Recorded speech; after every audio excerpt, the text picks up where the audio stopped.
Local Women Magazine presents Local Women Podcast, the show for things that matter. Welcome back to the Local Women Business Podcast. I am so excited to have with me today Grace from the Grace Bigger Academy. How are you? I'm good, thank you. How are you? Excited to be here? Yes. Yes, excited, slightly nervous. It's a good thing. We will just be having a chat. We will just chat through and it always works so much better that way whenever we can actually find out all your secrets and then let everybody know them. So for anyone that doesn't follow you on social media, tell them a little bit about what it is that you do. So I have an award-winning salon, which is Lush Lashes, and that's lash and brow treatments in there. And then with Grace Bigger Academy, I have accredited training courses, but I've also recently just stepped into, basically this year and last year, salon mentorship and business coaching. So that's my focus at the minute, and that's where you'll find me. Amazing. And how did you get into the crazy world of beauty? I have a beauty salon, so I get it. It is very full on. So how did you end up in the beauty world? I actually worked full-time in office before I stepped into beauty, so it was completely new to me. I had my first daughter and I had to go from 5 days a week in the office to 3 days a week. So it was really just like a side hustle to me, a wee bit of cash, working around her and working from home. And it just got to the point where I was working more and making more, earning more in that business than I was in my office job, and I just made the decision then to go full time with it, and it's just every year it's just grown from that. It's been amazing. Fabulous. And your lash and brow business then, did you just purely focus on lashes and brows, no other beauty treatments? Yeah, so just lashes and brows, and that started with a £350 eyelash course. Really? Literally, and it's multi 6 figures now. It's huge. That is crazy. It's something that I have actually been talking to people a lot about it recently, because when we think back to like whenever I was a teenager and girls would have went and done a beauty course and then they ultimately set up their beauty salon after, we're now nearly seeing a lot of beauty salons not doing everything but just focusing on some key niche areas. Is that what you're finding in the mentorship side too? I think, I'm definitely trying to narrow people down because we're so busy doing like 10 different things, and I think whenever you're so focused on so many things, you can't give 100%. So I'm like, what do you love doing? Like, focus on that, because that's what's going to grow and that's what's going to really push your business. So it's finding that niche. Yeah. Absolutely. And there's so many courses out there now that people can actually break into the beauty industry without having to go back and maybe do a 2 or a 3 year course. Yeah, absolutely. Yeah. And what made you then want to go into lashes and brows? I actually just loved, I think they were quite new when I stepped into it around 2016, and I used to travel to Belfast to get mine done, and they weren't really, because I'm from Mackerfelt, so there weren't many people doing them up there, and the girl says to me, like, why don't you do the course?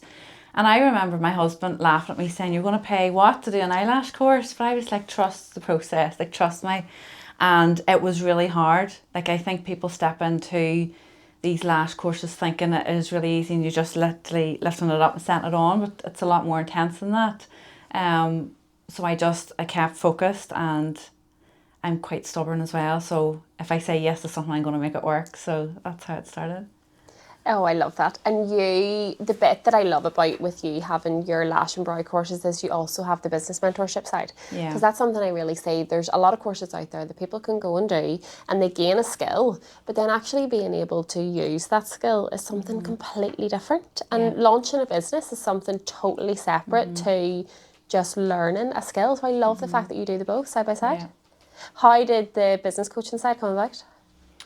I studied probably from the time of COVID. I was in a mentorship where it was all based around mindset. So I really found that helped me. But I think once you start working on you, everything around you changes. So I noticed I was able to spend more time on the business because the business was closed for COVID as well. I spent a lot of time investing in products, and I brought out my own product range. And I just seen how it was helping me and how you could deal with certain situations at home and in the business. So that's what I started then bringing into my courses, was like the mindset and building people's confidence to go out on social media and promote themselves. And like it's more than what you say is you just go and do the training, you get the certificate, but it's so much more than that. So that's what I love helping them with, yeah. And there's so much information out there now, and nearly negative information about mindset courses. What would you say, as somebody that was in a mindset course for years upon years, what would you say to those comments online about mindset courses? I always just love the term, you don't know what you don't know. Yeah. So I think when you're making judgments into something that you don't realise what it is, you can't do that. And I would just say that everyone who hasn't tried some sort of mindset workshop or, academy or whatever it is, that step into it, because it's only to better you. And, it's done amazing things for me. And it's really changed my life. So I'll always have good things to say about those programs. Yeah, absolutely. And how would you say that you are different now versus Grace all those years ago before she got into the mindset perspective? I definitely would have been, even through just stress and different things that was going on, I would have been quite triggered a lot of the time, short-tempered. And now I think it's just brought me so much calmness that I can think before I speak. And I see, if something doesn't go right in the business or something doesn't go right in personal life, I just see everything as a lesson or a blessing. So I'm like, why is this coming to me? Or how can I pivot and do this better? And I learn from everything now, whereas before, it's easy just to give up or, not keep going. So I think that's the biggest shift that I've had. Yeah, no, I love that. That's definitely one of the downfalls that I very much had. And I nearly really struggled with that then whenever I did have my own business, because you do get faced with negativity and you do get faced with things going wrong, and it's really tough sometimes to bounce back from it. But I think when you've done work on yourself and you've done work on your mindset, you find it easier to view things as a lesson or a blessing. You find it easier to overcome those scenarios, which we do need as business owners. Yeah. And whenever you had the salon, obviously you had to go through COVID. How was that? Feels like a lifetime ago now. I actually loved that time because I got to spend time with the kids, and the house was all decorated, the gardens were lovely, paintwork was done. But that was the time that I used wisely to invest, in the products. And whenever we reopened then, I think I moved to a bigger salon at that time and took another member of staff, and then the products were out, and it was a good time for me because I used that time wisely. Fab. And as a business owner going through COVID mentally, how did you find it? How did you overcome the challenges? Because it was hard. We never knew what was going to happen next. It was hard, yeah. Especially when you have staff and you're trying to look after the team members and reassure them, and it is a challenge. We were actually blessed, we were eligible for all the grants and stuff, so the girls were looked after and they get paid and everybody was fine. But I think for me it was from going at 100 mile an hour, always doing something, till just being at home. That was the struggle. And I think everybody maybe got into mindset around that year of COVID. You're going out for your walk and it was the podcast and it was listening to The Secret and it was all these things. And I think that's just really opened the door for me in that world of, mindset and positivity. Yeah. And if we chat then about the business coaching side, so when did you launch your business coaching aspect? Obviously you've had the brow and lash training for quite a while now. When did you launch the business coaching side? Last year I actually had my own self-development academy, which was basically a mindset mentorship. So we done 3 to 6 months packages in there. So at the end of the year I actually collabed with another girl, and still very much friends, but we just decided to do our own thing. So really from this year, I've just been in and out of doing my own events. I host them in Belfast and I do online workshops, but the thing that I'm launching now on the 1st of December is going to be a bigger package, and the focus will be salon owners, really helping them move from working in their salon to on their salon. And that's definitely a challenge. Yeah. Definitely a challenge, actually getting out of the day-to-day work and just working on the business. What's your recommendation to any salon owners out there that are struggling to extract themselves from the day-to-day? Well, I know because I've been there. I've been one, and I think the biggest thing for me was trusting somebody else with your baby that you've created. And once you get over that, like I always say, there's 3 things you do. It's either do it, ditch it, or delegate it. So if it's not serving you and it's not kind of making you money, then get rid of it. And we start looking at things like that and how to close the gaps in your business. And I think the biggest win that most of my clients have is more time freedom, more time with their family, more income, and working less, so earning more and working less. Which is what everybody wants, really. Yeah. Absolutely. They just don't realise it yet. Well, that's it. Because I think we're nearly programmed to work more. Yeah. We only feel successful whenever we're nearly burnt out, whenever we've worked non-stop, whenever we've done crazy hours. That's about the only point that you actually feel successful. And how long did it take you to overcome the feeling of, okay, this is actually my new normality, this is actually what success is and what success feels like? I think whenever I decided to fully take a step back from doing clients, I just wasn't in alignment anymore. Like, I still love my clients, the few that I do, and I love the business, and you know that is my baby, but I'm just at a different stage in my life, and I think that's, you know, it's okay to move your business in that direction as well, and that's been the biggest thing for me. Like, it's okay to take a step back to do these other things because there's other people that need your help as well. Yeah, absolutely.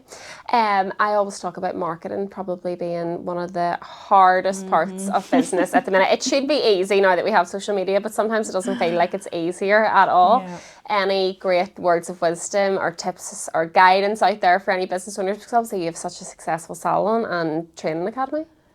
I think the marketing's my biggest downfall. You know, I have a content day booked this Friday, and I'm just going to go and do that. But I think the biggest thing is we feel like we have to show up and be perfect on social media, and we need all the followers. I don't have many followers on my academy page, but I'm fully booked, and it's high paying clients. You know, I've moved from people paying me £30 to now people paying me up to £3,000, and that's it's just because I can help them make that shift in their business. But for me, the posts that I do put out, I mean, if it's 1 or 2 a week, you would be lucky, but the posts that I do put out, I'm quite intentional.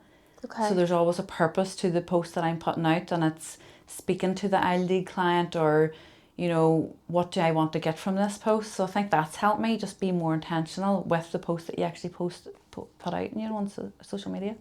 Absolutely. And you've touched there on the ideal client. Yeah. And that's something that we talk about a lot, is actually working out who is your ideal client so you can actually speak to them. How do you do that? How have you found it? Because it's tough actually It's tough talking only to one person and ignoring all the others. How do you manage that online? I think your ideal client is an old version of you. So if I'm now wanting to help people through the same situation I've been in, you know, taking a step out of my salon to then go into this next level, that's the people I want to work with, because I'm a product of the product. I've done it. I know what works and I know what doesn't work, and that's, you know, I think it's just speaking to those people. And I actually put a post out, just even unintentional. I put it out in stories, I think it was 2 weeks ago, and a girl messaged me, and she's from Dublin, and she actually wants to work with me, but she was like, you spoke to me in that post.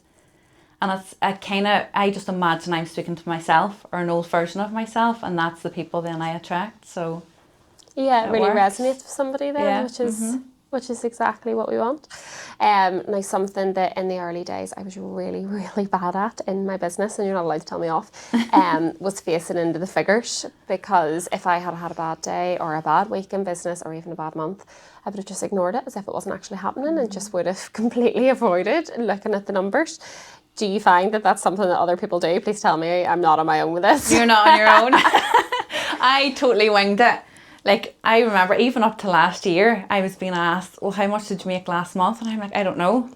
I know I made really good money, but I know I also spend good money. And it was really just this year that I've started tracking everything weekly and monthly, and seeing what works and what doesn't work. And, you know, it's really, that's working on my business. So I'm just at that stage now, but I think we all wing it in this industry. And it is. We were even talking about this before we came on, where sometimes you actually just feel like you need to say yes and then deal with the consequences after. Because So true. even doing things like today, you know, coming and being on a podcast, it can get really nerve-wracking before you actually do it. And sometimes it's, close your eyes, say yes, and just deal with it after. Yeah. What are your plans going into 2026? Where do you see everything you're doing going next year? I'm just saying yes to everything, and I kind of went into this year, I was just going to say yes to everything, and if it doesn't work out, then there's definitely going to be a lesson. It's going to build my confidence. It's going to let me collab with more people. Like, I don't know what's going to come from it, but definitely saying yes. And I think stepping into next year, I do want to focus more on helping salon owners, and I think for me, like having 2 daughters, that was my biggest thing this year. It was like, I never want them to think that mummy's always working. So for me, it was like, what do I need to do to make me have more time at home? And it was like focusing on the higher paying treatments and, you know, the clients. And that's, if I can do it, then anybody can do it.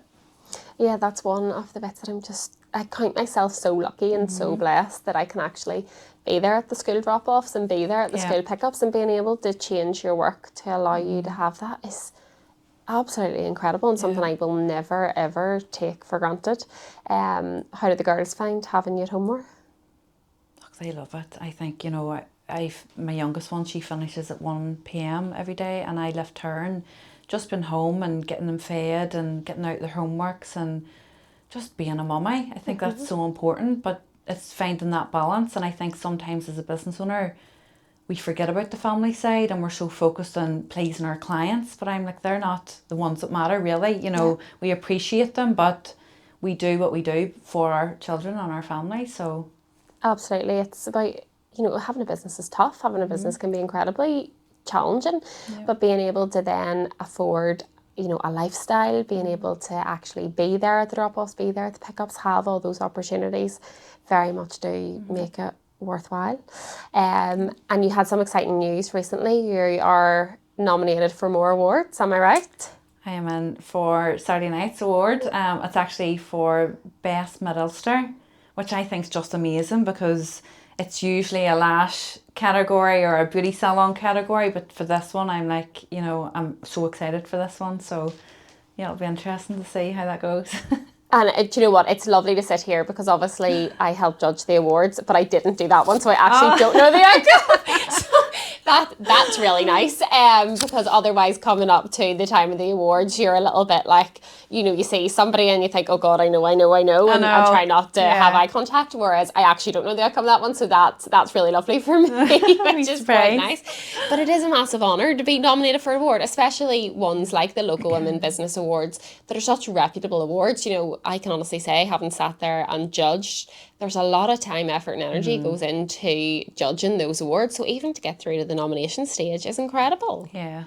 And we've won quite a few awards, but every single time that we're in, you still get the nerves and you still get the excitement, and it's you know what, you never get sick of that. So I'm really excited for Saturday night, yeah.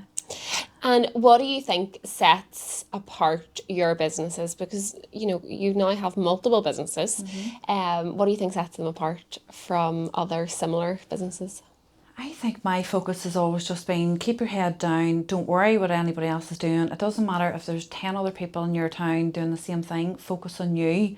And I think that's the problem. People compare themselves to other people and, you know, why is she busier than me? And I've never kind of done that. And I think I stand out that wee bit more because I am an action taker, and the programs that I've created, I've then seen other salons create the same thing. So, you know, I just keep ahead, keep the head down and keep producing new stuff. So, and it's hard, you know, whenever you do own a business and you look at other people around you and you maybe drive past their salon or you see that they're very busy, or you click onto their booking system. I know a few other business owners that do that. They click on and then they see that there's not that much availability and they're thinking, oh goodness, but I have loads.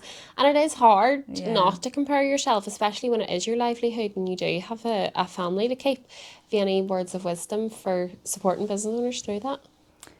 I think people buy people, to be honest. I think it's all about your energy and how you present yourself in your business. I mean, you could be awful at what you do, but people will continue to come to you if they just love your energy. And I think that's one of the things in my salon at the minute. The 2 girls that I have working for me, we've such good positive mindsets. And I think we can hear so much drama, and sometimes it's like therapy sessions in the salon, and I'm sure you'll agree.